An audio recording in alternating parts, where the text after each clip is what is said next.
Hi friends, எல்லாருக்கும் வணக்கம். இன்றைக்கி நம்ம சேனலில் சூப்பரான ஒரு தக்காளி ஊறுகாய் ரெசிபி தான் பார்க்க போகிறோம். வாங்க வீடியோக்குள்ளே போகலாம். ஃபஸ்ட்டு நான் அதுக்கு தேவையான பொருட்கள் எடுத்து வச்சுருக்கேன். ஒரு 1/2 கிலோ அளவுக்கு தக்காளி, 20 பல் அளவுக்கு பூண்டு, ஒரு சின்ன எலுமிச்சம்பழம் அளவுக்கு புளி எடுத்து வச்சுருக்கேன். இந்த புளியில் கொட்டை நார் எல்லாமே எடுத்துட்டு க்ளீனாக வச்சுருக்கேன். ஸோ இப்போ நம்ம ஸ்டவ் ஆன் பண்ணிவிட்டு ஒரு கடாய் வச்சுக்கலாம். கடாய் கொஞ்சம் காஞ்சதும் நம்ம இப்போது கட் பண்ணி வச்சுருக்க தக்காளியை சேர்த்துக்கலாம். அது கூடவே க்ளீன் பண்ணி வச்சுருக்க புளியவும் சேர்த்துக்கலாம். இதை சேர்த்துட்டு நல்லா கிளறி கொடுத்துட்டு நம்ம ஒரு தட்டு போட்டு மூடி ஸ்டவ்வை மீடியமான ஹீட்லேயே வைக்கணும். ஸோ இப்போ ஒரு 5 நிமிஷம் ஆகிடுச்சு. மூடியை திறந்து ஓப்பன் பண்ணி பார்த்துடலாம். இன்னமும் கொஞ்சம் வேகணும். ஸோ திரும்பியும் மூடி போட்டு வச்சுட்டு ஸ்டவ்வை மீடியம் ஹீட்டில் வச்சிடலாம்.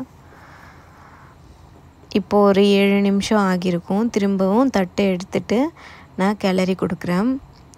ஸோ இது மாதிரி நம்ம கிளறி கொடுத்தா தான் அடி பிடிக்காமல் இருக்கும். நம்ம வச்சுட்டு போயிட்டோன்னா அது அடி பிடிச்சிரும். ஸோ அப்பப்போ ஓப்பன் பண்ணி அடி பிடிக்காமல் கிளறி கொடுக்கணும்.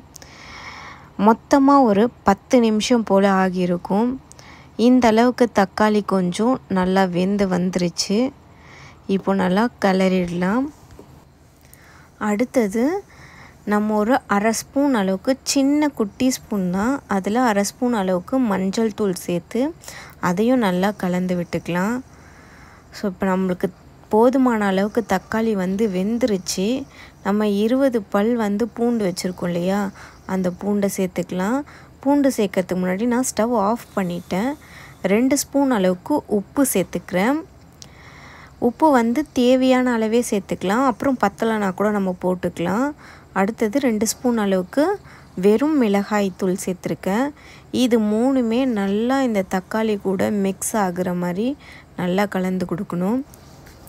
அடுத்தது நம்ம ஸ்டவ் ஆன் பண்ணிவிட்டு இன்னொரு சின்ன கடாய் வச்சுட்டு அதில் 1 ஸ்பூன் அளவுக்கு வெந்தயம் போட்டு வறுத்துக்கலாம். வெந்தயம் லேசாக வறுப்பட்டதும் 2 ஸ்பூன் அளவுக்கு கடுகு சேர்த்துக்கிறேன். ஸோ கடுகு சேர்த்து நல்லா கடுகு பொரியணும். ஸோ கலந்து கொடுத்துக்கிட்டே இருக்கலாம். அதே சமயம் வெந்தயத்தோட கலரும் மாறக்கூடாது. இது ரெண்டுமே இப்போ நல்லா ஆறணும். வெந்தயமும் கடுகும் ஆறிட்ட பிறகு நம்ம ஒரு மிக்ஸி ஜாரில் சேர்த்து இதை நல்ல பொடியாக அரைச்சி கொண்டு வந்துடலாம். அதுக்கப்புறமா இந்த தக்காளி நம்ம மிக்ஸ் பண்ணியிருக்கோம் இல்லையா, அதில் இந்த வெந்தய கடுகு பொடியை சேர்த்து இந்த தக்காளி கூட இன்னமும் நல்லா கலந்து விட்டுக்கணும். ஸோ இந்த பொடியும் நல்லா கலந்து விட்டுட்டு இப்போ தக்காளி நல்லா ஆறிட்டு இருக்கும். ஸோ இதை ஒரு மிக்ஸி ஜாரில் சேர்த்து இதையும் ஃபைன் பேஸ்ட்டாக அரைச்சி கொண்டு வந்துக்கணும்.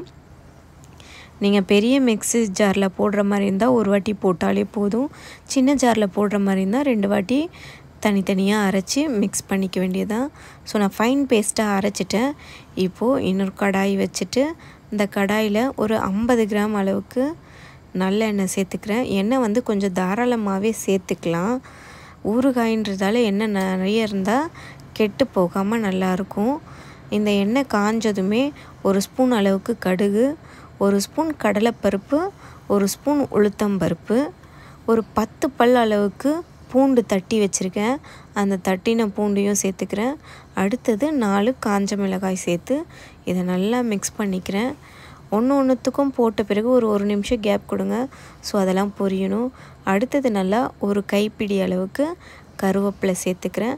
கருவேப்பிலையும் சேர்த்து நல்லா பொரிஞ்சிருச்சு. நம்ம அடுத்தது 1 ஸ்பூன் அளவுக்கு பெருங்காயத்தூள் சேர்த்துக்கலாம். பெருங்காயத்தூள் சேர்த்ததும் ஸ்டவ் ஆஃப் பண்ணிடலாம். ஆஃப் பண்ணிவிட்டு நம்ம அரைச்சி வச்சுருக்க ஊறுகாய் பேஸ்ட்டை இதில் சேர்த்துக்கலாம். இதை சேர்த்ததும் ஒரு 5 நிமிஷம் போல் நல்லா கலந்து விட்டுக்கணும். ஏன்னா எண்ணெயும் ஊறுகாய் பேஸ்ட்டும் நல்லா மிக்ஸ் ஆகணும். மிக்ஸ் ஆன பிறகு நம்ம இதை அப்படியே ஒரு 8 ஹவர்ஸ் போல் ரெஸ்ட் கொடுத்துடணும். ஸோ ஊறுகாய் நல்லா ஊறி வரணும். நல்லா ஊறி வந்துருச்சு. நான் ஒரு நைட்டு 10 மணி போல் செஞ்சு வச்சேன். இப்போ மார்னிங் ஆகிடுச்சு. மார்னிங் ஒரு 7-8 மணி ஆகிடுச்சு.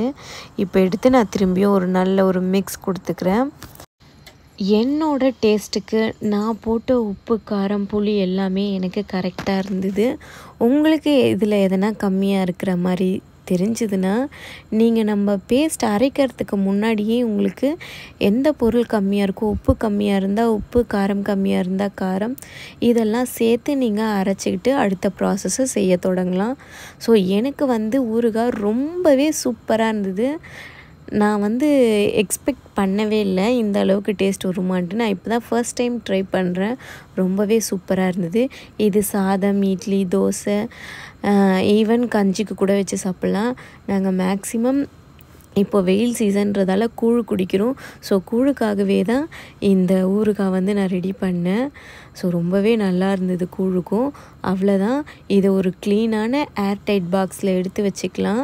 எடுத்து வச்சுட்டு நம்ம மாதிரி அடுத்த ஒரு வீடியோவில் சந்திக்கிறேன். அதுவரை டாடா, பாய்.